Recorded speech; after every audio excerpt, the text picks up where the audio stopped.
Olá a todos e todas, sejam bem-vindos a mais um episódio do podcast As Amazonas. Esse é o nosso episódio de número 27, com a temporada temática que vocês já conhecem sobre Amazônia. Eu, Aruana Brianese, Daniela Sayag Liege Albuquerque, recebemos hoje aqui no estúdio Denis Benchimol Mineve, diretor-presidente da Bemol, membro do Conselho Consultivo do Plano Amazônia, cofundador da Fundação Amazônia Sustentável e do Museu da Amazônia, que foi tema do nosso episódio de número 21, e investidor anjo em diversas empresas da região. Hoje vamos falar muito sobre a Amazônia, bioeconomia, o desmatamento, etc., que você já sabe, muitos assuntos legais. Começa agora mais um episódio das Amazonas.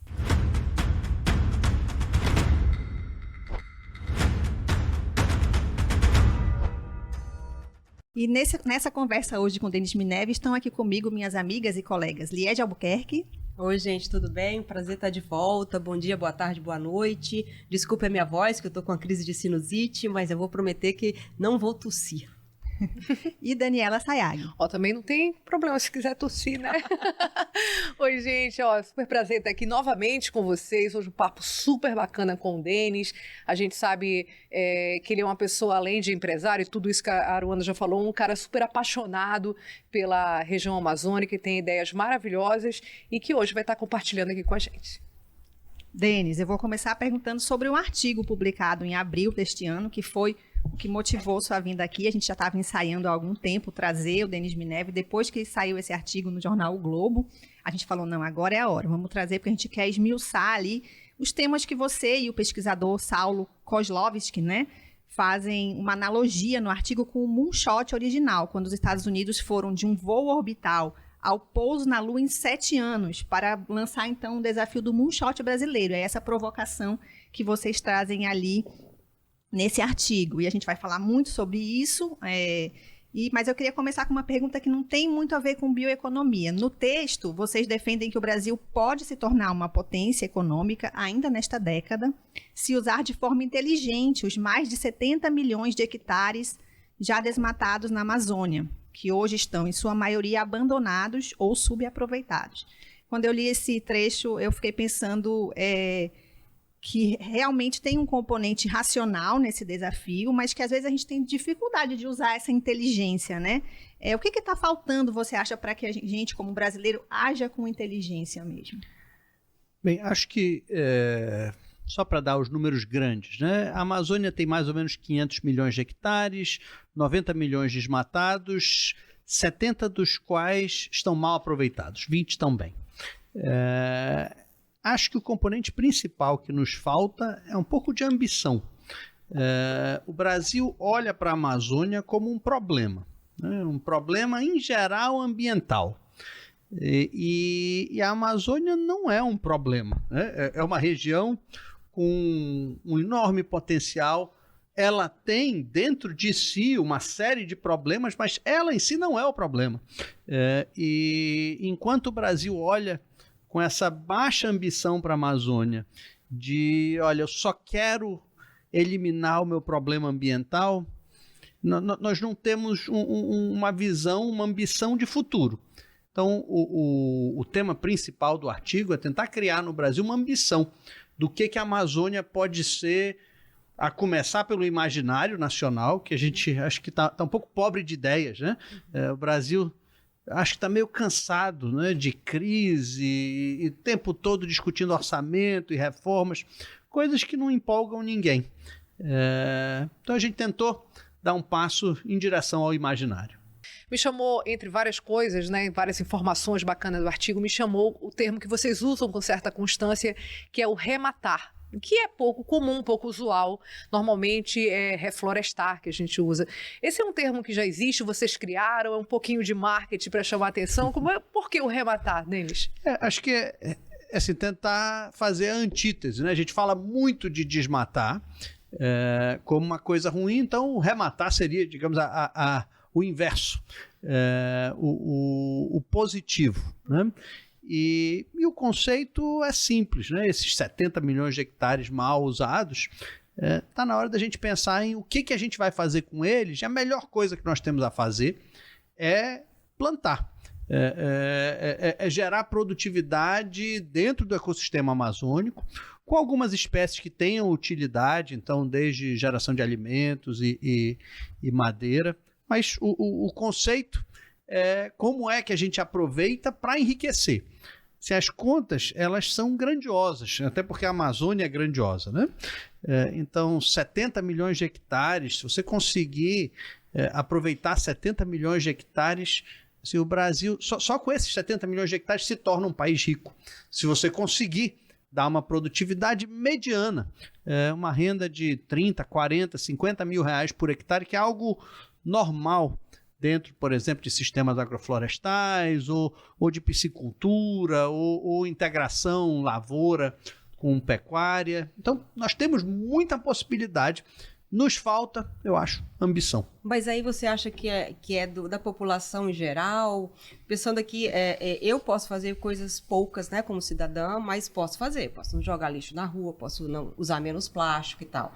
Tem um projeto do governo federal, que é o Adote um Parque, que poucas empresas no Brasil adotaram, né?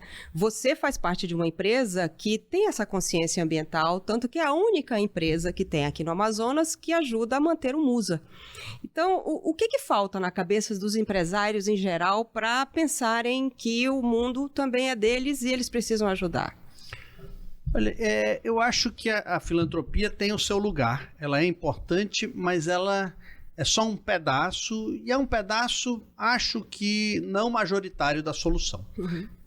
A solução para uma sociedade prosperar passa por produtividade. Produtividade, em geral, passa por empresas mais prósperas. Eu acho que é muito difícil empreender na Amazônia hoje. Você tem uma série de limitações que vão desde o título da terra. São poucos os empresários, os agricultores, são poucos os proprietários de terra que têm o título perfeito, né? O título bonitinho, o papel passado. Isso é um problema de nação, né? Que a gente não se organizou. Então, eu não tenho certeza se eu atribuiria só aos empresários. Aqui é quase que uma visão nacional. Onde é que a gente pretende chegar como país? A gente usou o exemplo do moonshot, né? Porque os americanos se empolgaram com aquele negócio de ir à Lua. Mas o Brasil tem moonshots incríveis na sua história, até recente, né? A ocupação do Cerrado com a soja foi um moonshot da Embrapa. A existência de uma indústria aeroespacial junto em São José dos Campos, com a Embraer, foi um moonshot de construir o ITA. O Brasil já fez pró-álcool, o Brasil já fez coisas empolgantes que deram orgulho a todos. Mesmo a política de construir hidrelétricas. Assim, o Brasil tem uma das energias mais limpas do mundo. Nós nunca fizemos um moonshot sobre a Amazônia. A gente até tentou dar assim, pequenas pinceladas, né? Construiu o INPA, Emílio Gueldi e outras iniciativas, mas tudo pequeno. Nada assim, com a nação entrando para ser transformadora. Normalmente a gente se junta enquanto nação para defender a Amazônia quando existe uma opinião dissonante de um europeu ou de um artista de Hollywood. A Amazônia é nossa, estão querendo tirar a Amazônia da gente e tal.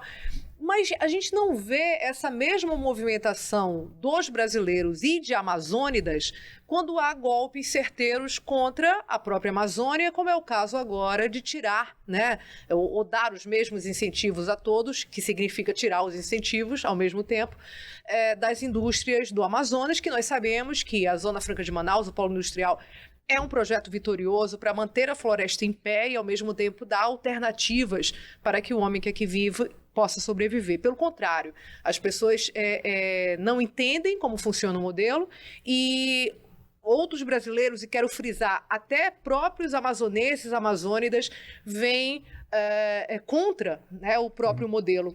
Como é que a gente pode pensar num shot se eu acho que a gente está, infelizmente, alguns passos atrás? A gente não consegue, o modelo que tem hoje, que é vitorioso, ter uma consciência coletiva de mantê-lo, né? Nem do próprio governo federal, presidente da República, ministro da Economia. que neste momento estão sendo algozes do nosso modelo econômico, e a população que, ao apoiarem, né, apoiar essas iniciativas, estão, enfim, lavando as mãos contra o destino da Zona Franca. Eu concordo, né? Obviamente, o modelo Zona Franca é de grande sucesso. Não há o que discutir vou chamar assim, a limitada prosperidade que se tem no Amazonas, em boa parte atribuível ao modelo Zona Franca. Mas ele, obviamente, também é um modelo que gera conflito com o resto do país, né? Conflito político, conflito histórico, né? E negociações repetidas com um país que eu acho que assim, o Brasil está cansado e pensando pequeno há muito tempo. Uhum. De só ficar nessa política pequena de como é que eu arranco um pouquinho mais para cá, um pouquinho mais para lá. Eu entendo, teu argumento é válido. Eu acho que a gente precisa reformatar a forma de pensar em nação. Onde é que a gente pretende chegar como país? Nós queremos liderar no mundo, nós não queremos liderar. Nós queremos ser parte das soluções. Né? O mundo, nesse momento em particular, com guerra na Ucrânia, Covid ainda na China, obviamente, taxa de juros, inflação por tudo que é lado. Eu acho que o Brasil tem uma possibilidade de liderança, mas ele tem que se imaginar líder e, como líder, ele tem que se imaginar, digamos, com bons atributos para o mundo. Uhum. Eu acho que a gente tem esse potencial aqui. Esse potencial ele é em parte ambiental, em parte da produção de comida, em parte social, de gerar empregos e de gerar lucro também, com iniciativas dentro da Amazônia, mas eu temo que a gente vai mais uma vez perder o bonde da história. Eu sempre digo que nós estamos no terceiro grande ciclo de atenção na Amazônia. Uhum. Teve aquele primeiro ali de Chico Mendes. Uhum. Depois teve um segundo, quando Marina Silva assumiu no governo, e o mundo todo passou a olhar para a Amazônia. E depois a Amazônia passa assim, uns 10 anos esquecida. Agora está todo mundo olhando de novo, negociações internacionais, União Europeia querendo incluir cláusulas, né, que prejudicam o Brasil se não houver uma conservação na Amazônia. E nós discutindo assim, como é que você reduz o desmatamento na Amazônia. E esse é a soma das discussões nacionais sobre a Amazônia. Não deveria ser. A gente deveria estar discutindo, por exemplo, como é que você faz ciência na Amazônia. Isso. Quais são as incríveis soluções. Todo mundo concorda que a Amazônia é um patrimônio de proporções assim, globais. Uhum. Ok, mas qual foi a última grande descoberta que nós fizemos aqui que servisse à humanidade? Não lembro. Deve fazer algum tempo. Denis, quando eu fazia reportagens para a TV, era muito comum... assim, por uns 5 anos, muito frequente, matérias sobre biopirataria, né? Então, no Aeroporto Internacional de Manaus, Polícia Federal, IBAMA, sempre pegavam um carregamento de insetos vivos, peixes ornamentais e por aí vai. E eu lembro que existia uma crítica muito grande na época. Claro, a gente não pode abrir as portas e deixar a nossa fauna, a nossa flora também sair desse jeito. Mas não adianta muito as barreiras físicas e punitivas policiais se a gente aqui não cria métodos, e agora você está falando para a gente de pesquisa, não cria laboratórios, investimento para que a pesquisa use o material genético que a gente tem na floresta amazônica para desenvolver soluções aqui dentro do país, né? Sem dúvida. Nós somos meio obcecados, né, com a proteção da Amazônia. E em todos os níveis, né? Federal, estadual mas nós não sabemos e não estamos nem tentando definir o que fazer com ela. Né? E me parece óbvio, por exemplo, toda essa biodiversidade, ela é incrível, ela é um grande patrimônio, mas ela só serve se nós tivermos os cérebros para usá-la, para descobrir o que tem ali dentro. Qualquer país só se desenvolve através dos seus cérebros. Ele pode até ter recursos naturais, mas sem cérebros não vai para lugar nenhum. Nós nunca fizemos a escolha de novo, de desenvolver os cérebros na Amazônia. Nós já desenvolvemos cérebros em outros lugares e de outras formas. Você tem algumas boas universidades brasileiras, você tem alguns temas nos quais o Brasil é líder, mas quase nada ligado à Amazônia. Isso aqui deveria ser o nosso moonshot, né? Você saber tudo o que há para saber sobre as espécies, sobre por que esse bioma, as árvores crescem mais rápido, o que tem no solo na Amazônia, sobre alguns aspectos ele é pobre, mas sobre outros ele deve ser muito rico para criar toda essa biodiversidade. É uma questão de escolha, né? Essa escolha ela pode ser feita tanto no nível municipal, estadual e federal. Acho que a gente fez investimentos, mas são tímidos comparado ao que é necessário para competir. Eu gosto de usar o exemplo do INPA, né? O orçamento do INPA é de menos de 50 milhões de reais por ano. Você não vai competir numa economia global, em biotecnologia ou nada assim com esse tipo de orçamento. Esse orçamento daqui é ridículo mesmo para o potencial que se tem. Só para luz e água. Só para não fechar. Mal dá para pagar os cientistas. Agora, Denis, no artigo em que vocês propõem, né, rematar as bordas da floresta, vocês apresentam o crédito de carbono como uma das possibilidades de tirar dinheiro dali, né? E falam que o crédito de carbono de áreas rematadas, ele pode valer mais do que o crédito de carbono da floresta que ainda está em pé, né? Eu queria que você explicasse um pouco o porquê e falasse um pouco como é que está esse mercado do crédito de carbono.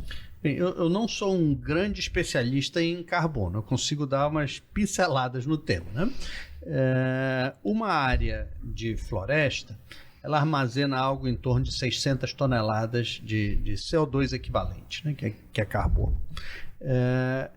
E um pasto não tem quase nada.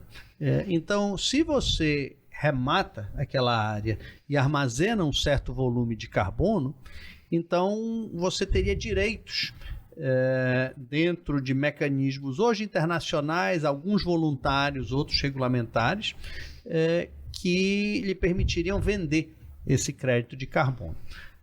Hoje existe um mercado voluntário que muitas empresas aderem, no qual você vende essa tonelada de carbono a 10, 15 dólares. Então, por exemplo, uma área que armazene 600 toneladas, digamos, você restaurar uma floresta perfeita, nativa, lhe daria o direito a ter uma renda de 6 mil dólares, 10 mil dólares, algo assim. Você não restauraria perfeitamente, até porque demora muito, mas essa é uma possibilidade econômica que dá um empurrão na direção do Brasil fazer o rematamento. Mas o Brasil tem muitos entraves para fazer isso. O primeiro deles é a questão da regularização fundiária, né? Se você não tem o título da terra, ou em muitos casos a terra ela é terra do governo, que foi desmatada, você precisa desatar alguns desses nós incríveis que nós conseguimos. O governo poderia virar um player nisso? Ter uma estatal de carbono? Eu não sou muito fã de estatais adicionais, né? Já tá bom, né? Porque a gente tem. A gente já tem bastante estatal. Mas eu acho que o conceito assim, o Brasil deveria aproveitar todas as suas áreas desmatadas e mal aproveitadas. Pode ser via concessão, outros mecanismos, para dar uma contribuição à mudança climática global, para gerar muita renda para o país, para gerar muitos empregos e se desenvolver. Como é que ficou o mercado de carbono, assim? Porque quando nós fomos para a COP15, eu fui fazendo uma reportagem, você fazia parte da comitiva do governo, e o crédito de carbono foi ali, estamos falando de 2009, em Copenhague, a grande vedete. Existia uma expectativa muito grande em relação à Amazônia para vender esses créditos de carbono, mas eu vejo que nesses 12 anos, não vejo falar tanto. Acho que foi uma coisa que foi muito promessa, mas pouco efetivo, tornou-se pouco efetivo na questão concreta mesmo. Como é que está isso, no teu ponto de vista? Eu acho que tem algumas ideias cujo momento chega, né? Então, se você lembrar, teve aquele boom das empresas de internet ali, início dos 1999, início dos anos 2000, estava muito cedo. Estava todo mundo apostando que o mundo ia virar digital, mas no ano 2000 era muito cedo e a maior parte dessas empresas foi a falência. Mas, 20 anos depois... Chegou. Eu acho que com carbono vai ser parecido. A gente imaginou em 2009 que esse seria um grande mercado, logo. Não foi verdade, né? Esse dia no carbono, ele está chegando agora.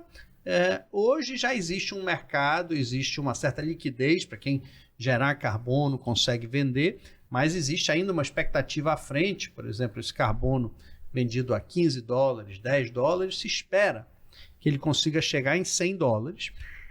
Caso a gente tente, eu vou chamar assim, como humanidade, manter a mudança climática abaixo de 2 graus, que é uma meta antiga do IPCC, né, da ONU.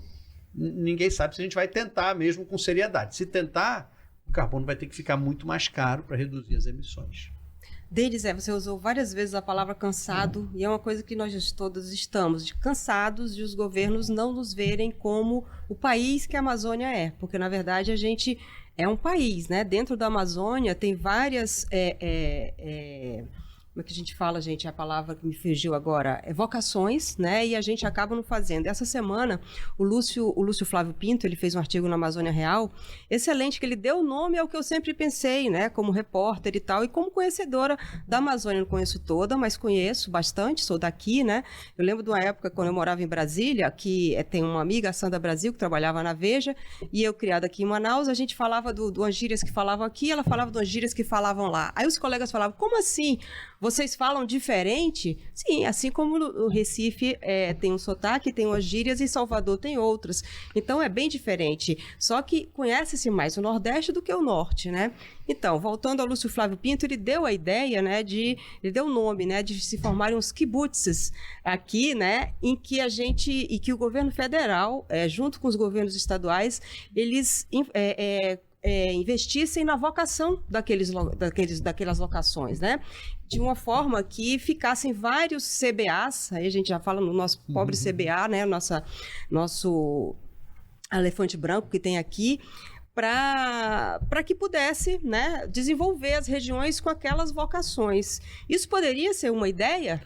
Olha, aqui vou remeter ao meu avô, né, professor Samuel Benchimol, que uma das coisas que ele sempre dizia é que tá errado você olhar e chamar de uma coisa só a Amazônia, né?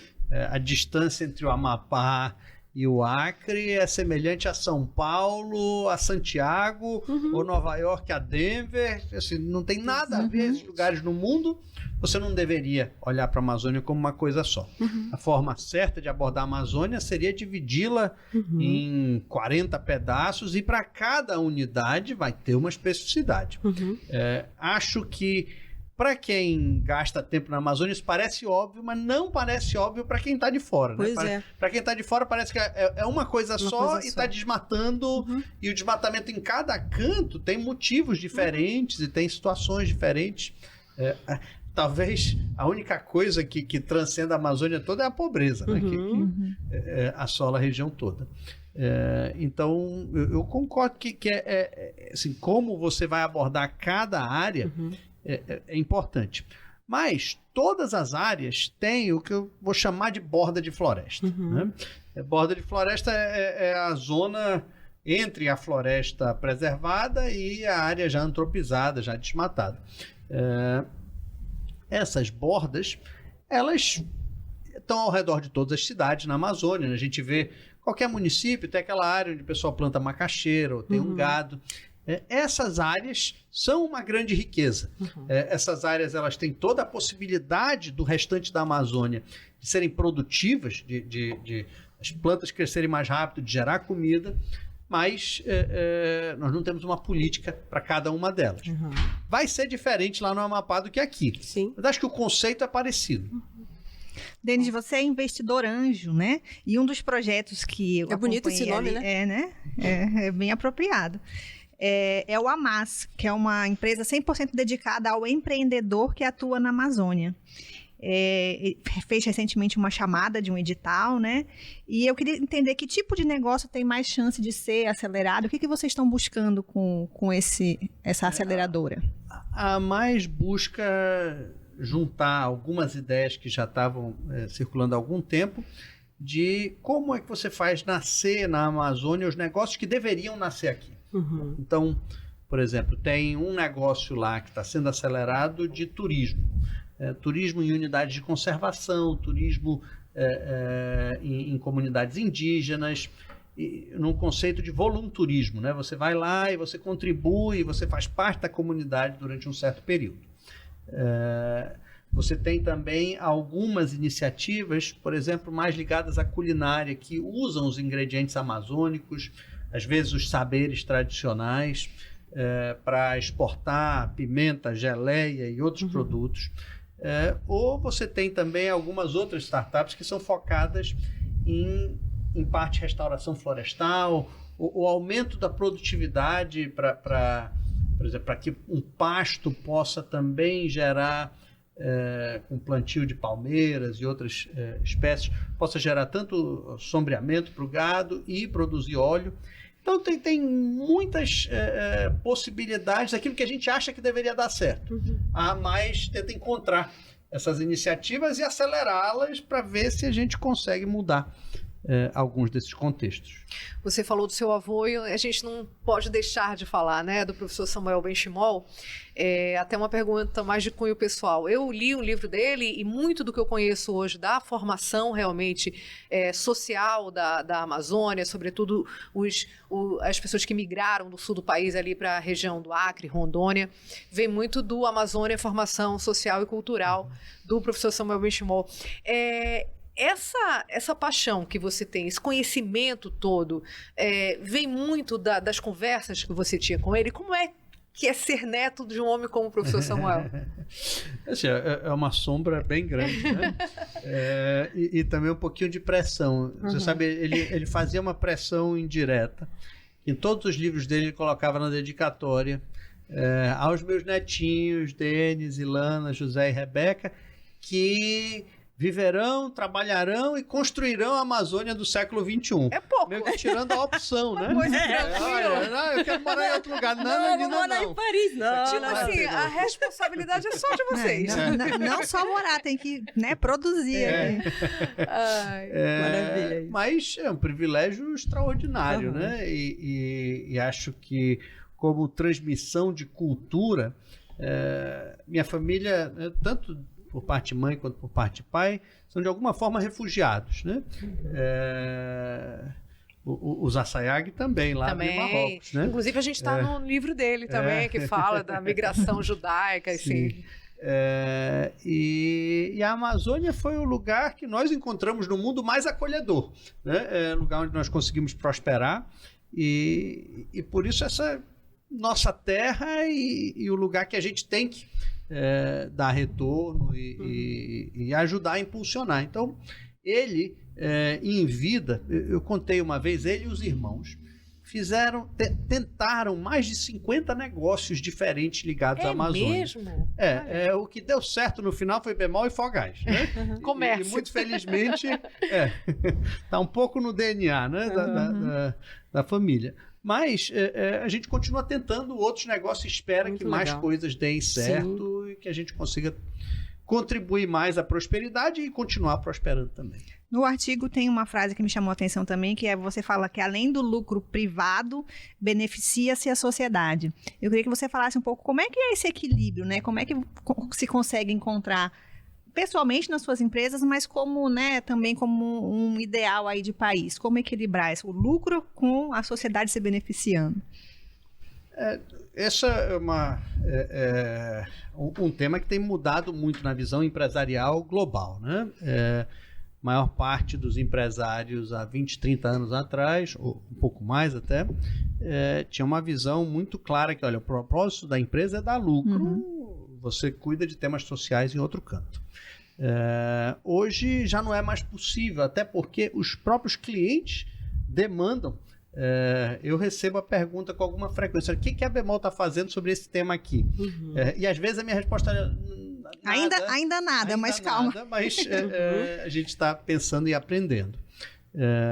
Então, acho que a sociedade mudou e passou a demandar que as empresas façam mais. E as pessoas também estão mais conscientes, né? Eu vejo a minha filha, de 4 anos, aprendendo na escola a desligar a luz e olha, não pode falar índio, é indígena. Isso aqui eu não lembro de aprender nada desse tipo. Não tinha mesmo. Não. A gente teve um programa, a gente até recomenda que vocês olhem também os programas anteriores, e foi bastante discutido isso, né? A Cláudia Baré e com a mudança Wanda que a Ortega. sociedade, exatamente, a mudança que a sociedade vem imprimindo em dar os nomes corretos, né? Como os indígenas hoje, realmente eles querem, eles acham, e tem toda uma justificativa para isso, que o termo índio é pejorativo, é preconceituoso, é à margem do que eles querem ser. Então é bacana, desculpa ter te interrompido, mas é bacana a gente frisar isso e nós, na nossa idade aqui, reaprendermos, né? A estarmos atentos ao mundo que a gente vive hoje. E se eu puder adicionar, o tema indígena é outro tema em que assim, o Brasil não tem nenhuma ambição. Eu adoraria ver o próximo bilionário brasileiro, empreendedor ou cientista indígena. A nossa imaginação, o nosso imaginário do que o indígena é capaz de fazer acaba ficando muito limitado à terra. E obviamente é um tema importante, mas adoraria ver uma política indigenista. Né? Quando você fala nos cérebros e saberes da Amazônia, já está meio... Ele deveria ser o PhD formado em biologia, porque imagina, se ele consegue conectar o conhecimento tradicional com um PhD em biologia moderna, eu acho que a gente vai muito mais longe. Mas a gente fica limitado, né, a tratar... E são temas importantes, não me entendo errado, né? Claro. Eu entendo que é importante você limitar exploração de ouro em terras indígenas e esse tipo de coisa. Mas eu acho que tem muito mais aí... Para ir além. Ora, cadê o governador do Amazonas indígena?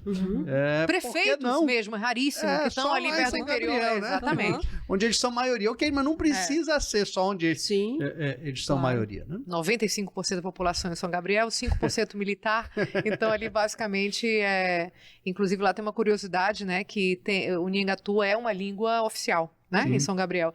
Mas a diversidade de povos indígenas na Amazônia e no estado do Amazonas é muito maior que São Gabriel, sem dúvida, né? É isso? No artigo... Vou fazer uma última pergunta. Tá bom. Eu já olho para a dona do tempo hoje. Não, é porque fala também do desafio de ganhar escala, né? E aí você cita alguns exemplos lá de modelos, né, que já existem, como o Projeto RECA em Rondônia, a Cooperativa Agrícola Mista de Tomé-Açu e Belterra, Agrofloresta no Pará, o Café Apuí no Amazonas, né? É possível dizer o que eles têm em comum, né? O que esses projetos que já estão, né, ainda sem escala, mas sendo bem-sucedidos, têm em comum? Eu acho que elas são iniciativas, todas elas louváveis, né? Falando de agrofloresta, né? Acho que tem muitas possibilidades. Estou aqui focando em um tema só. O mais tradicional é Tomé-Açu, que é a iniciativa japonesa dos anos 20 e 30 do século passado, né? Da imigração japonesa, depois RECA em Rondônia e outros. Café Apuí é o melhor exemplo no Amazonas, que acabou de receber um aporte de 11 milhões de reais. Então, já vai agora realmente ganhar escala. Mas, quando essas são iniciativas louváveis, mas pontuais, cada uma separada da outra e sem uma estratégia de nação. O Brasil... Meio que aquela florzinha que nasce no asfalto ali, né? Sozinha. Nasce na sorte e não tem no Brasil hoje uma visão mais ampla. A última visão que se houve sobre a Amazônia foi a visão militar. Os militares tiveram uma visão, olha, vamos passar a estrada por todo esse negócio e ocupar. Você pode criticar ou não criticar assim, o que você tem na Amazônia hoje. Tinha um plano é ali, disso. Né? E tinha um plano, exatamente. Hoje não tem nenhum plano. Hoje olha, vamos tentar conter aqui o que está acontecendo. Acho que a gente precisa de um plano É um plano que precisa ser amplo, que vai desde o BNDES, como ele se comporta na Amazônia, a regularização fundiária e o papel do INCRA na Amazônia, aos governos estaduais e municipais alinhados, mas acho que até pela nossa divisão como sociedade, nós não conseguimos ter um consenso acho que hoje em dia tema nenhum, né? Por isso, nós escrevemos o artigo tentando criar uma visão que tivesse um pouquinho acima da divisão.